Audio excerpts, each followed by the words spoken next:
Hello everyone, I'm Kumar Sankaran, the CEO of Leucine Rich Bio and your host for today. Today's episode is brought to you by Bugspeaks, South Asia's first gut microbiome profiling package. Welcome to the eighth episode of Microbiome Gazers. In today's episode, we would talk about reproductive health and the microbiome. Joining me today is Raviganesh, the CEO of Cloudnine chain of hospitals. Hi, Ravi. Welcome to the show. Can you tell the audience a little bit about yourself? Hi, Kumar. Pleasure joining you on the show. So I'm a relative newbie into the healthcare industry. Been there for a little more than a year as the CEO of Cloudnine. I come with exposure far more into classical consumer industries such as FMCG, telecom, and retail. And healthcare has been a new and very, very exciting journey for me.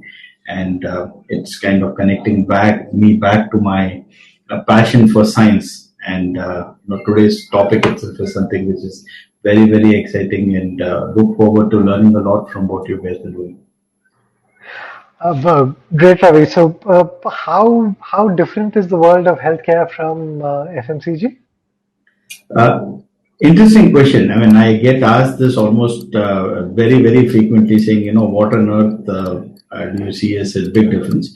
There are some, like any other industry, there are, of course, similarities which are, very, very heavy. But I think one thing which strikes me as a big difference is something which I would, simply attribute to what I call as information asymmetry.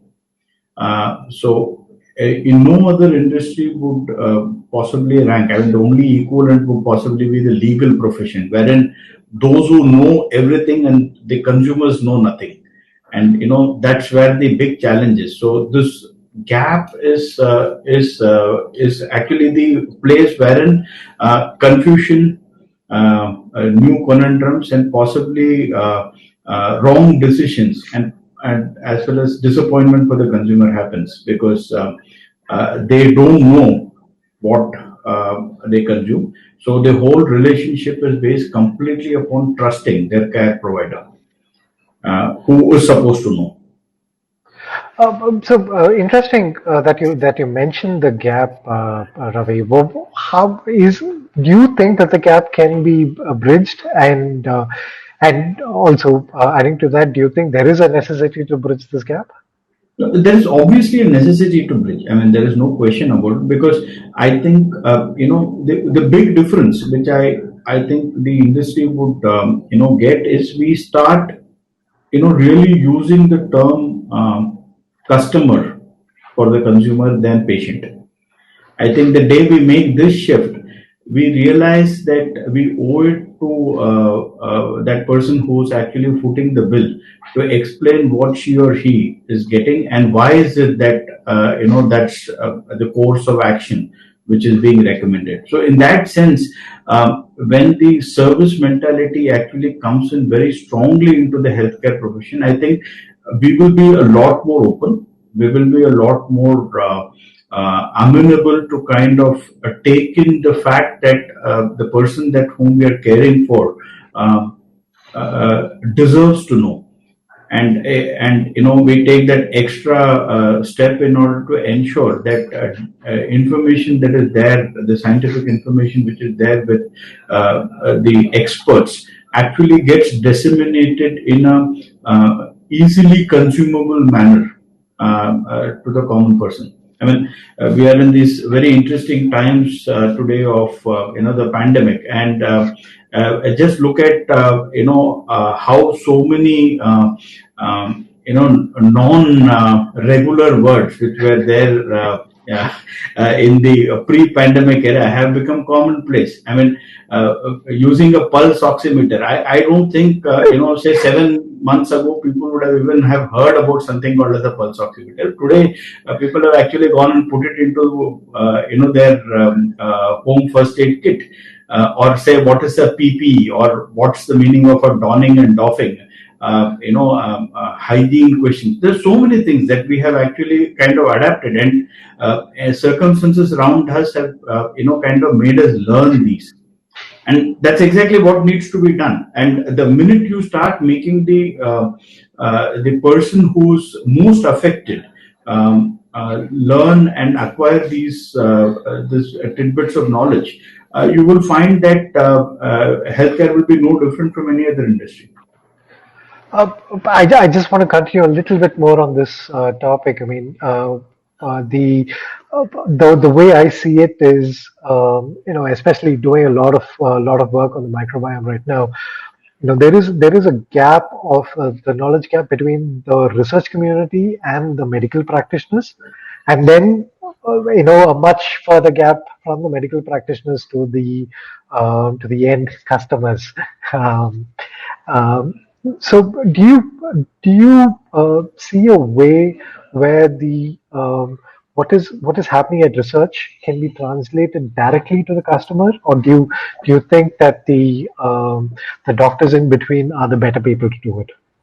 See, there is a very important role with the doctors in between play, because what the scientists are working on needs to be converted into what does it mean for the customer, and that translation is best done by the medical professionals in between. I think the challenge today is that the Chinese walls which have kind of existed between these three communities are not sufficiently porous enough for each of them to kind of look through and transact. So also there is this possible sense which one gets, that sometimes the scientific community tries to kind of bypass the medical community and talk to the customer. That actually is more counterproductive than helpful, because eventually all kind of knowledge sharing works on the fundamental platform of trust. The trust is maximum between the care receiver and the caregiver. So if the caregiver were to kind of overlay care with knowledge, that's built on the strong foundation of trust, and that's the best way the entire vast knowledge which exists in the scientific community kind of flows down. Also, what starts happening is that the quality of conversations also have to kind of be modulated very differently, because the discussion between the scientific community and the doctor is basis pure science. There is no emotion out there. It has to be passing the test of all scientific norms. While that on the medical professional to the customer actually is far more in terms of outcomes, and that outcomes can only be discussed when there is a platform of trust, because nobody is going to believe an outcome unless and until it is being told by somebody who you trust significantly. So let's slowly get into the subject that we want to talk about. Start off with a very general question. What is the current scenario with reproductive health in India? See, it's actually, possibly, see, if there is some big movement which has happened in this country in the last, so many decades, I think very clearly we have reduced both infant mortality and maternal mortality. And this is, I think, a big achievement. But having said that, if you were to take this problem across the entire length and breadth of this country, I don't think the problem is solved right across. As you go into tier 3, tier 4, the small villages of the country, maternal mortality, infant mortality is there, and that's possibly the biggest problem. So there is, at one level, basic, what I would say, need for fundamental primary health care, which is, significantly weak at one side of the entire journey. On the other side, the big cities with the delayed, marriages are taking place much later. Pregnancy is a journey which is also now at least 5 to 6 years later than what it used to be about a decade ago, which means there is an obvious change in the kind of reproductive health of the mother, and there is a consequent impact on the child. And I think these social shifts which are happening are all kind of placing in front of us a very different set of challenges than what we have always been accustomed to. Interesting. You should mention the shift in age, especially that is happening in the last few years. So we've been doing a lot of research on the microbiome in general, but in specific the gut microbiome, and in terms of reproductive health, and it. What we now understand is that the mother's health is very crucial during pregnancy, and also the health of the child that is going to be born. The the uh, gut microbiome is, I mean, it's fairly new science. There's a lot that still needs to be discovered, but from a lot that has already been understood, it translates to being one of a very powerful organ in our body. I mean, if I think the latest uh, thing about the microbiome is to call it a separate organ itself, so that everybody from the medical community and the end customers actually take it a little seriously, because of the amount of influence it actually plays. Um, the gut microbiome is kind of modulated by nutrition, and the kind of food habits, and to a small extent even the geographical location that everyone stays. I mean, it gets influenced by pollutions. I mean, there's a clear difference in the microbiome between urban communities and rural communities. Um, Nutrition is becoming very big, in not only in reproductive health. I think in all kinds of medical fields, it's becoming a big field, but especially in reproductive health, I think it is its influence is going to be enormous in the coming years. Where do you see nutrition playing a role right now, and how do you see that going forward? It's a, see, I think if we look at, for us in India, and, the way our society has developed, um, there has always been a strong recognition that the pregnant mother needs to be given nutrition which is significantly superior and different than what would have been a normal diet. Now, the big change which has happened in our world around us, that in the past, we were talking about large families, and I often would say that the collective birthing experience which would exist in the family or the extended family, between the pregnant woman's mother, her sister-in-laws, her mother-in-law, and so on, would collectively possibly add up to almost about, say, 30-40 births, which is almost the size of a small nursing home. So, you've seen and been there through that journey significantly. So, therefore, you have, a kind of a ready-made playbook on what to eat, what not to eat, and there is also support systems out there to kind of provide you with those, specific requirements that you have. Two big shifts which have happened from then is that in today's world, we are talking about nuclear families. We are talking about working women. We are also talking about a far more educated mother who possibly is not going to be completely convinced by just hand-me-down recipes which came in through generations from her mom. And actually, today the challenge for a pregnant woman is that she does not have a very strong, trustworthy source to go to ask some very basic questions on what should she eat and what should she not eat. If in fact we look at about almost 80% of the conversations which happen between our customers and our doctors, it's usually about how do I eat this? Can I eat this? Can I not eat this? Can I have a papaya juice? Can I eat kaju or badam? Should I eat badam before kaju or kaju after badam?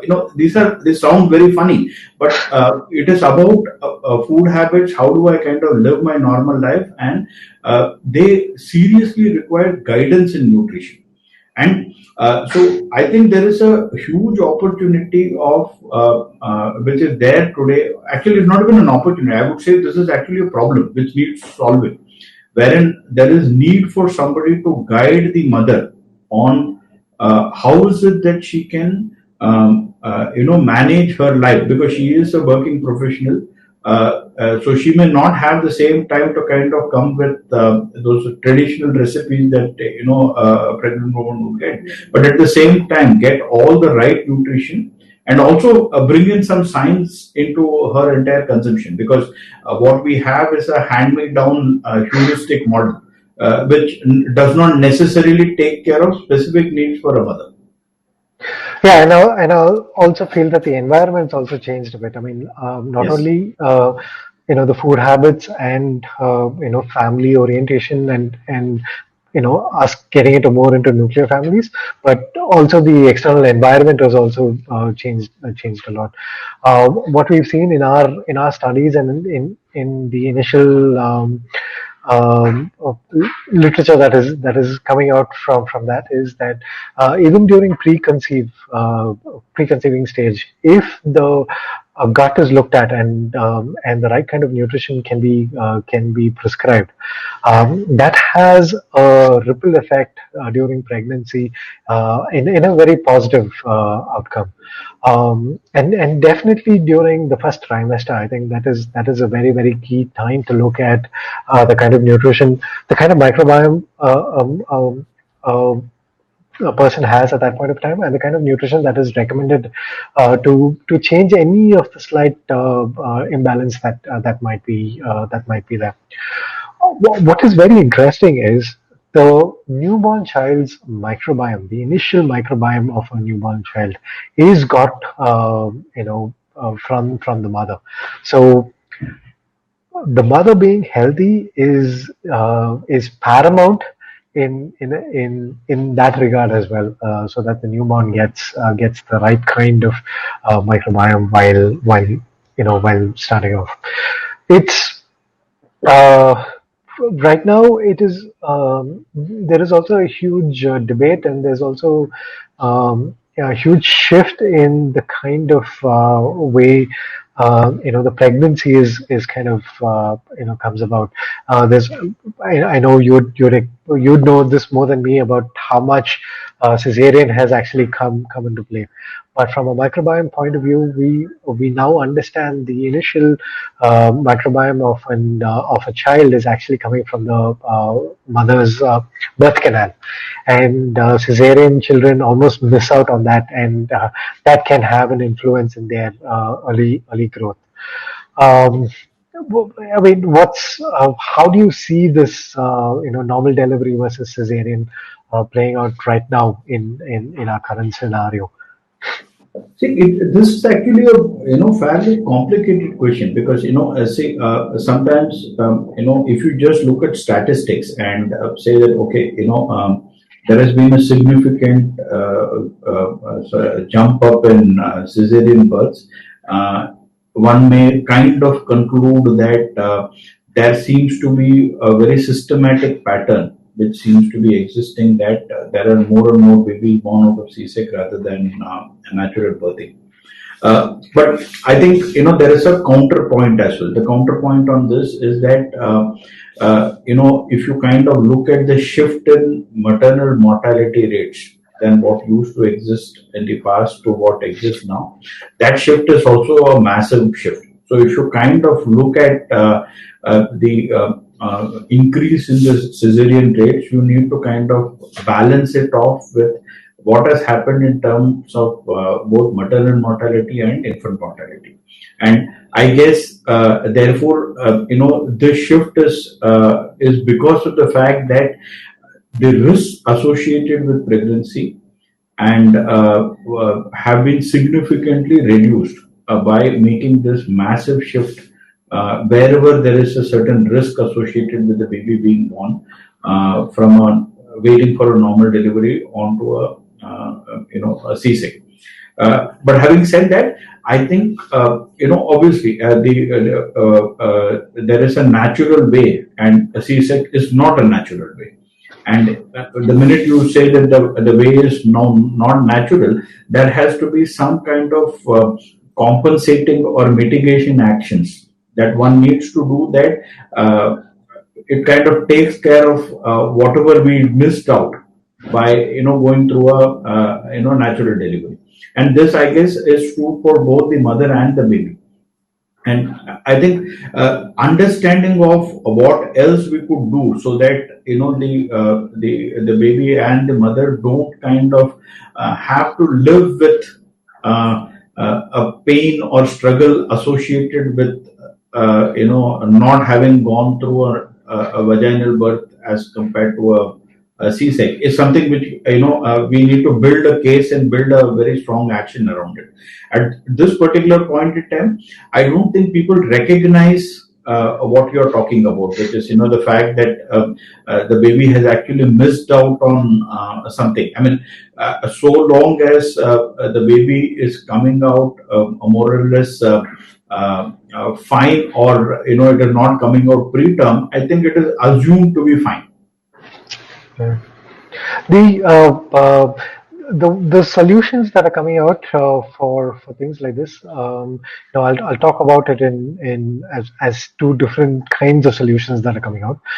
One is looking at probiotics for the infant, and I think there are a few companies in Europe which have done extensive research on this, and they've come out with their own probiotics. Probiotics have their own challenges in terms of colonization of the gut flora is slightly problematic, or is not as efficient as probably natural food sources would allow for it. So probiotics is one way of trying to do it. Vaginal smears, the mother's birth canal smears given to the child is also something that was being tried out. The most interesting and the intriguing research that I saw very recently, it was published in Cell a couple of months ago, I think, is there was fecal microbiota transplant from the mother to the child. And that showed a significant result. FMT now is being practiced for a lot of trials. I think are being done for about 250 diseases, according to my last research. And to see FMT actually be done for a newborn kid is both a nightmare and as well as excitement. So there's a lot of stuff that's happening around the microbiome, and in specific to things like this, probiotics, FMT, vaginal smears, these different things. How do you think that will get translated in a country like India, and what do you think that needs to happen for forget about practice, at least education of something like this to come about?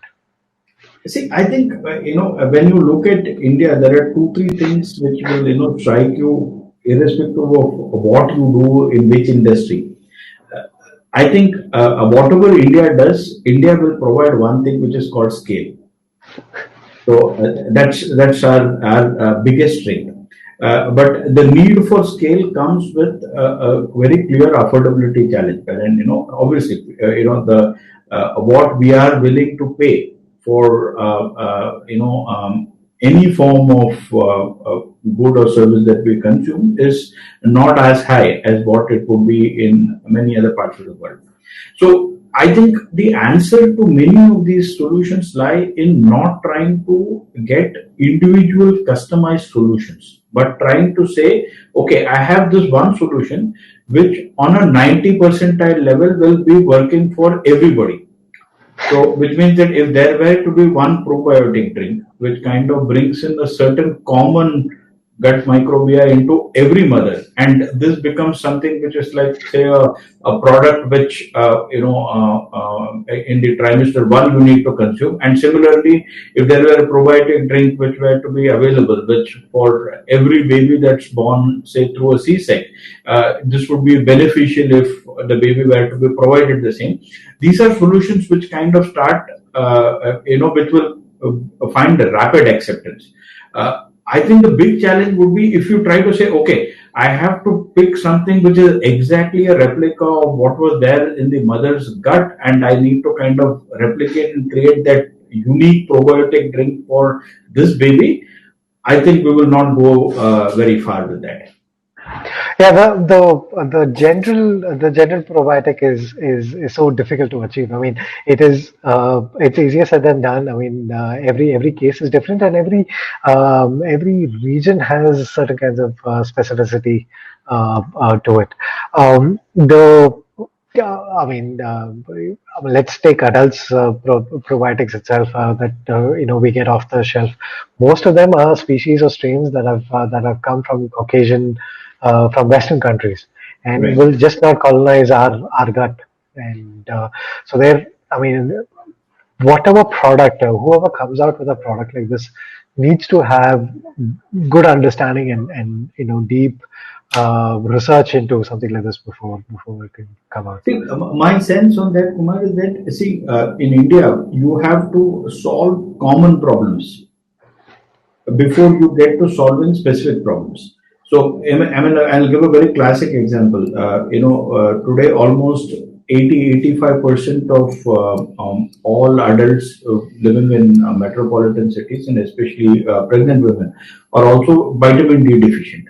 Okay, this is an obvious case. So, which means from a nutrition perspective, you would obviously want them to kind of get supplements to solve this problem. You would, obviously advise them far greater amount of exposure into the sun. The same problem kind of flows into the baby as well. Now, therefore, prescription of, say, iron tablets and all of that, it's kind of, more or less now a standard medical practice. So even whether or not it is really a serious problem, so long as it has no negative side effects, you would find a certain regimen coming through in terms of the care program. The question which I would always have is that how is it that we can take the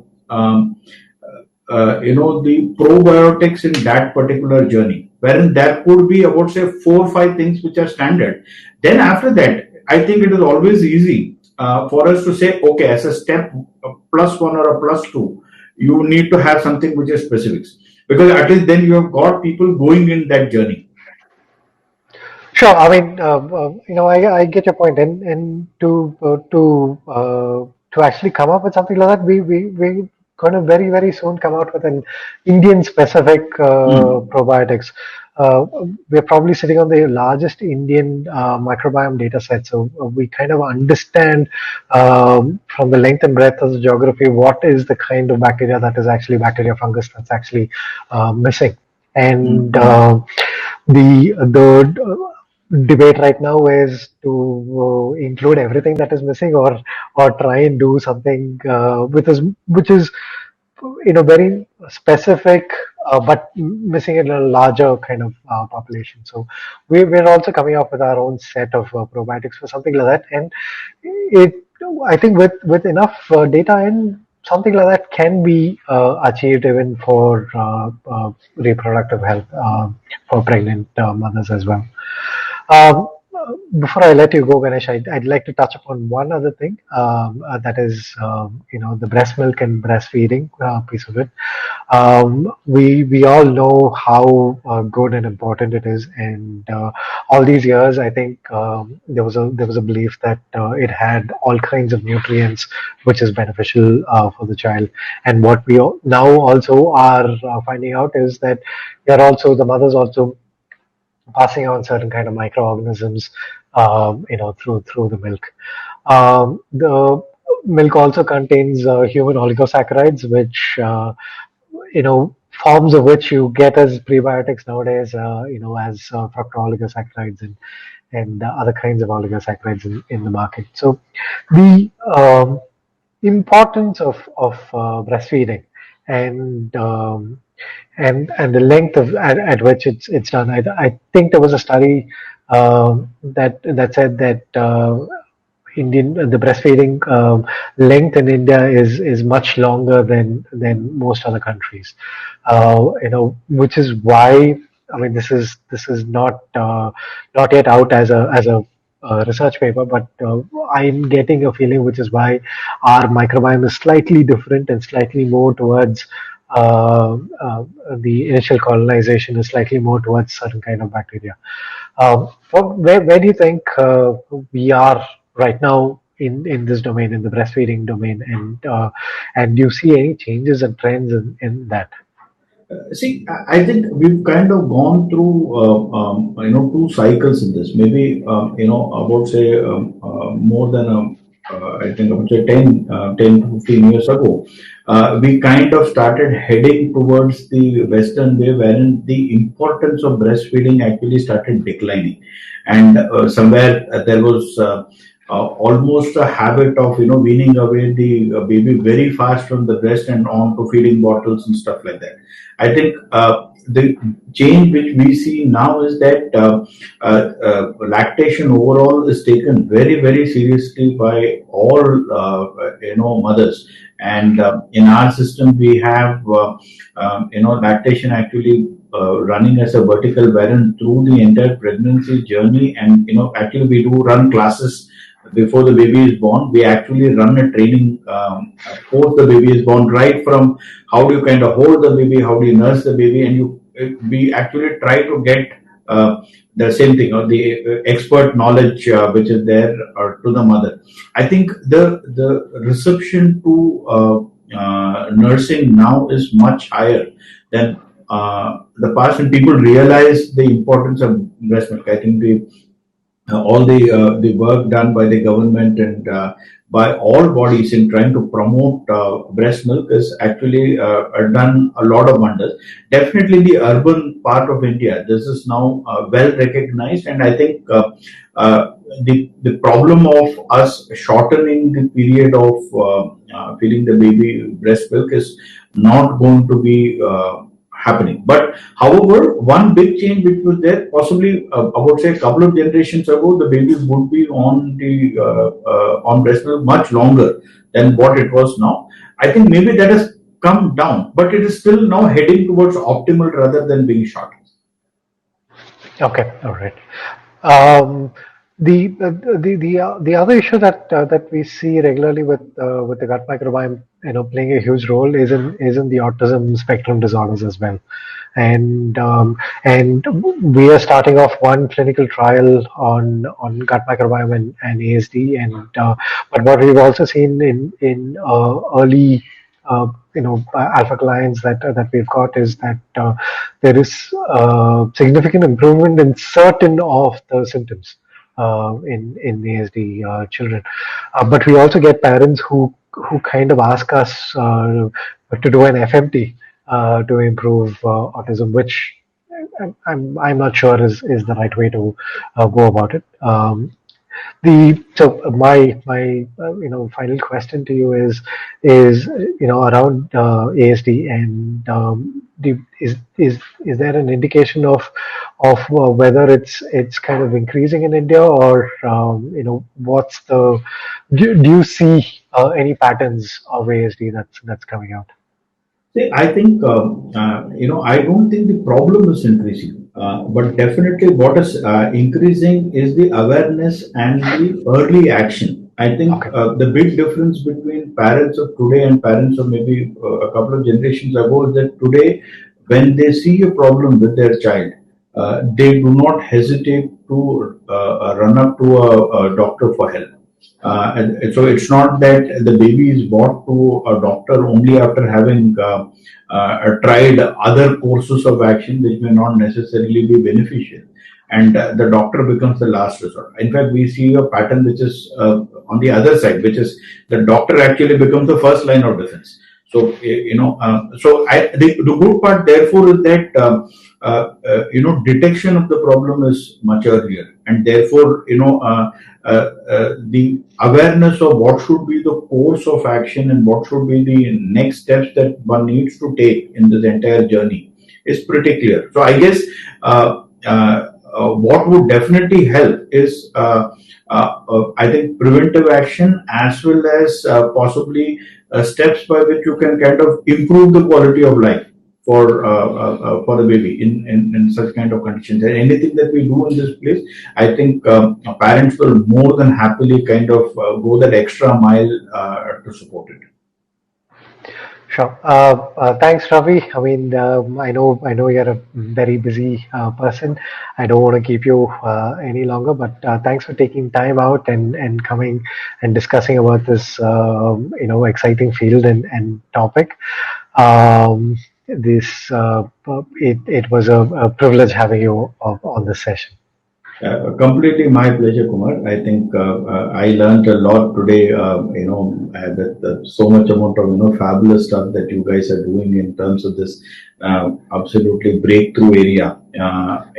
Not very many people in the world understand what this particular field is about and how it kind of impacts our everyday life. And they say the way to a human being's heart is through his stomach. I mean, you guys are actually going and proving it to all extent, not just the heart, but virtually every single living aspect. Is all being now connected back to the gut microbiome. So great stuff. I think the key one would be how is it that we take a few problems which will be big for India, and how is it that we can get a India-specific solution to those big problems? Because my sense is that when you guys get into this field, you possibly have answers to every single problem in the world, because everything can one way or the other get connected down there. So that may become a case of boiling the ocean. But I think we are possibly in the right time wherein people are willing to make changes to their diet, changes to what they consume, looking at new ideas, new science by which they would change their consumption patterns. And I guess even the medical industry is very, very open to taking new inputs from science. So it can be right in the biochemical field, it could be in the technology field. I think this industry will see possibly the biggest tectonic shifts thanks to science. Yes, I mean those are. I completely agree with you, and hopefully we can come out with good solutions for the Indian population. All right.